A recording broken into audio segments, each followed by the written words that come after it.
Oke, putus ya Mas. Jadi intinya simpel aja. Jadi bagaimana kita mengakrabi, udah kita terima aja ego apapun itu, kita akrabi, kita terima, dan dalam prakteknya itu izinkan, saya mengatakan pada diri saya selalu, izinkan saya untuk mencintaimu terus berulang kayak itu, sehingga dalam prosesnya kita akan mengajak dia untuk zikrullah, zikir kepada Allah, sehingga itu adalah proses bagaimana kita mengurangi intensitasnya ya, mengurangi apa namanya, kuasa ego terhadap diri kita. Jadi bagi saya itu tetap penting karena ego itu juga memicu kreativitas, memicu inovasi-inovasi yang pada titik tertentu itu tidak harus kita harus hentikan, tidak hanya berkisar pada wilayah materi, tapi juga bagaimana hasil kreasinya itu untuk sesama manusia. Kalau tadi saya bilang buku ini kalau sudah dibaca ada pundi-pundi, maka bagaimana apa yang diberikan insight, memberi pencerahan yang sebenarnya pencerahan itu datangnya dari Allah Subhanahu wa taala gitu. Jadi caranya bagi saya simpel aja, ya kita bisa menangkap pesan-pesan itu tadi, menangkap sinyal-sinyal sembunyi itu. Selalu saya mengucapkan astagfirullahaladzim atau alhamdulillah. Jadi innalillahi rajiun, bagaimana kita menggoyangkan diri kita untuk sadar kembali, sadar terus. Atau dalam konteks sufistiknya ada lagu semacam itu tadi, ada setiap tarian nafas ada hu Allah. Karena kalau tadi Masnya bilang saat ini sering nanti berpindah saat ini, dalam kajian sufistik saat ini adalah waktu itu adalah bagi itu adalah dunianya sufi gitu. Jadi kalau ada yang mengatakan bahwa sufi itu adalah anaknya sang waktu, ya dia berpikir saat ini apa yang harus dia kerjakan, ya ingat Allah atas apa yang aktivitas yang dia lakukan gitu. Itu aja. Jadi itu adalah proses dia mengabdi pada Allah, dia proses mencipta kreasi itu adalah satu bentuk cipratan maha kreasinya Allah yang dicelupkan dalam diri kita. Ya udah, itu aja. Tapi itu proses, itu butuh waktu yang lama. Tidak semerta-merta kita ikut seminar, kita ikut semacam terapi healing atau apa namanya seperti apa namanya ya, satu terapi khusus itu ya enggak bisa kayak motivator hari ini langsung kejut, itu enggak bisa, karena yang berbicara adalah hati dengan segala kompleksitasnya gitu. Jadi mungkin itu Mas Firman. Baik, terima kasih Pak Latif. Maaf tadi memang ada kesalahan teknis terkait mungkin jaringan yang tiba-tiba putus. Baik, kami sapa lagi untuk bagi para pemirsa yang mau mengirimkan pertanyaannya atau tanggapan dari berbagai materi tadi. Nah, silakan bisa menuliskan di kolom komentar dan nanti akan dijawab oleh Bapak Firman. Lanjutkan tadi bahwasanya tadi ada sebuah hadis yang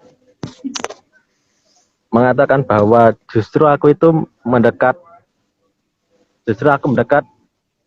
kepada orang-orang yang sakit yang engkau jenguk. Nah, di dalam artinya di dalam hadis ini adalah saya menangkapnya adalah Tuhan membersamai mereka yang sakit. Nah, artinya jika kita memiliki kesadaran bahwa kasih Allah atau kasih Allah itu bersama dengan mereka yang sakit. Nah, artinya menumbuhkan kesadaran empati. Nah, menumbuhkan kesadaran empati yang nantinya mungkin kalau menyadari bahwa Allah bersama mereka orang yang sakit, mungkin secara pengetahuan bagi orang yang awam mungkin belum sampai ke sana. Yang mungkin yang saya tangkap sebagai orang awam adalah ketika kita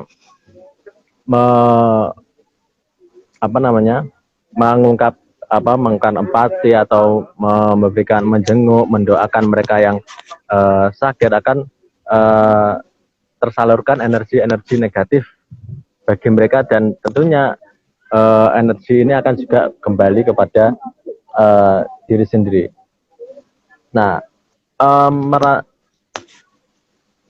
ini yang menjaga empati atau menumbuhkan rasa empati kepada terutama mungkin mereka yang merasakan dampak dari COVID ini, atau mereka yang terkena atau positif dari COVID ini yang mungkin berada di dekat kita. Karena memang di sisi lain justru orang-orang yang sakit ini merasa ditakuti, kan begitu. Yang terjadi adalah sekarang ini, yang mungkin yang terjadi adalah merasa ditakuti karena secara pribadi ya takut terkena dan tidak mau dengan penanganan yang nanti akan ditempuh jika kita merasa positif dengan COVID ini.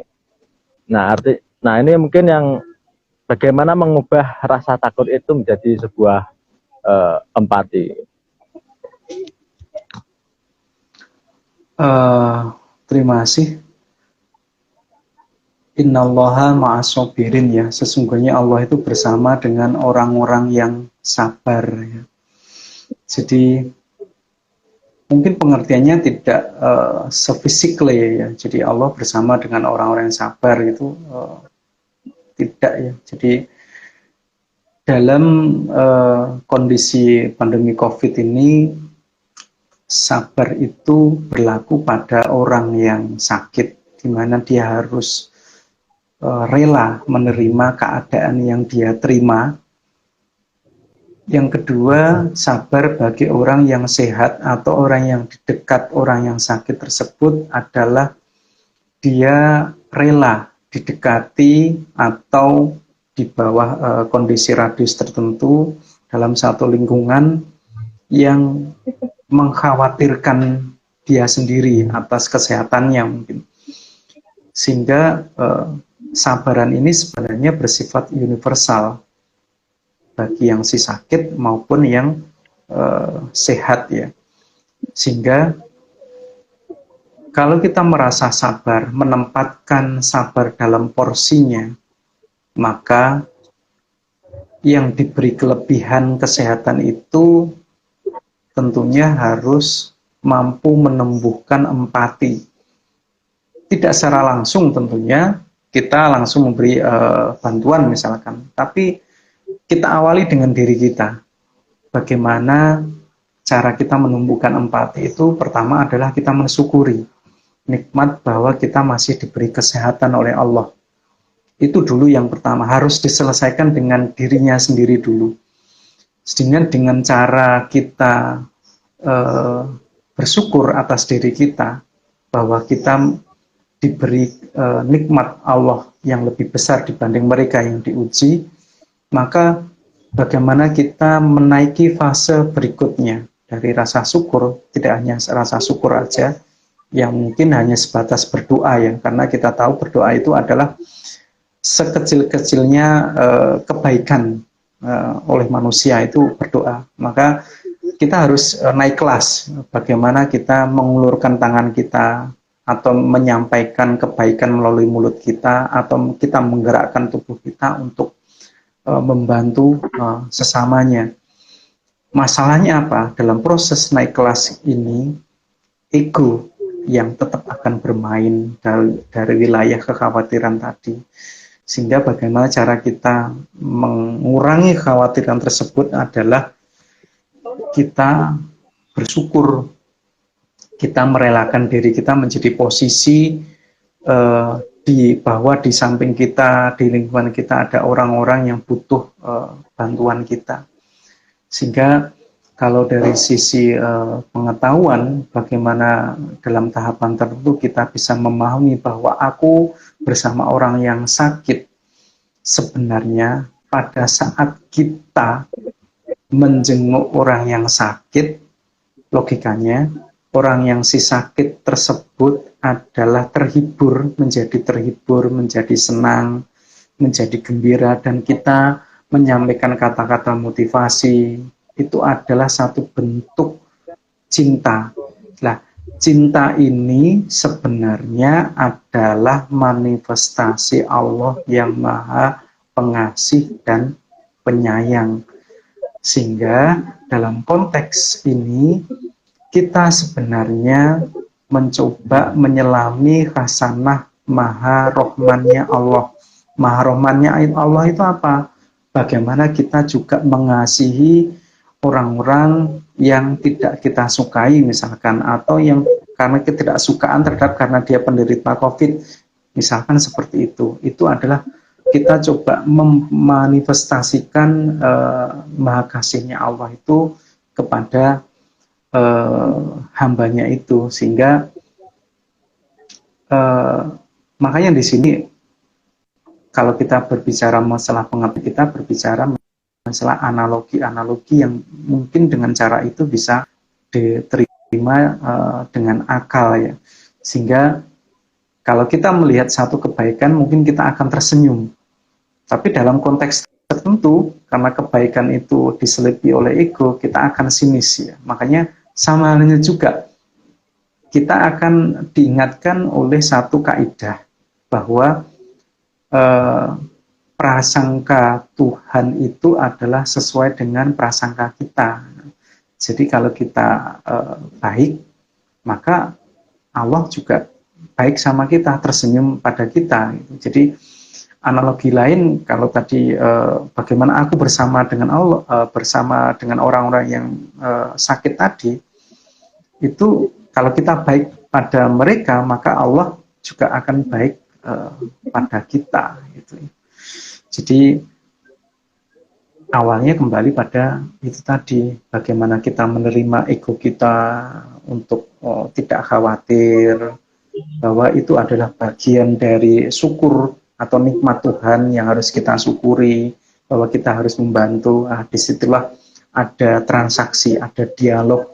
Dalam Anthony Giddens tadi ada dialog demokrasi. Kita coba berdialog dengan sesuatu yang kontra dalam diri kita, gitu, sesuatu yang antitesis. Jadi tesis, antitesis dengan sintesis itu kolaborasinya kayak gimana sih? Gitu. Jadi itu mungkin Mas Firman. Baik, terima kasih Pak Latif, dan alhamdulillah kita sudah selama 60 menit bersama pada malam hari ini dalam acara Selasanan episode kedua. Dan nanti kita akan melanjutkan acara Selasanan di mungkin penghujung Ramadan pada episode ketiga nanti dengan tema memilih jeda sejenak, yang insya Allah akan live pada Selasa tanggal 19 Mei 2020 ya, pukul 20 sampai nanti selesai.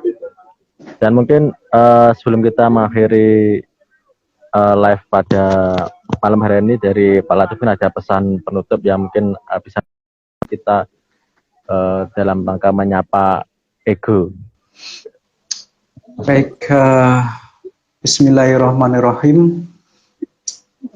Maka bekerjalah sepenuh hati, termasuk bagaimana menyadari apa yang terjadi dalam diri kita, baik itu pikiran, rencana, dan kekhawatiran ketika bersama orang lain.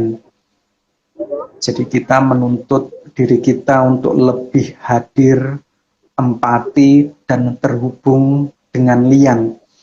Karena sesungguhnya kehadiran dalam sebentuk cinta tersebut membangun cinta segitiga kita, antara kita, diri kita sendiri, dengan orang lain, dan kepada Allah Subhanahu wa Ta'ala. Sehingga di sini pada saat kita berinteraksi dengan orang lain, berinteraksi dengan diri kita, sesungguhnya itu adalah satu pengantar kita mihrab kepada Allah Subhanahu wa Ta'ala. Baik, itu aja dari saya. Mudah-mudahan bermanfaat dan Allah mencurahkan segala rahmatnya pada kita. Assalamualaikum warahmatullahi wabarakatuh. Waalaikumsalam warahmatullahi wabarakatuh. Terima kasih Pak Latif.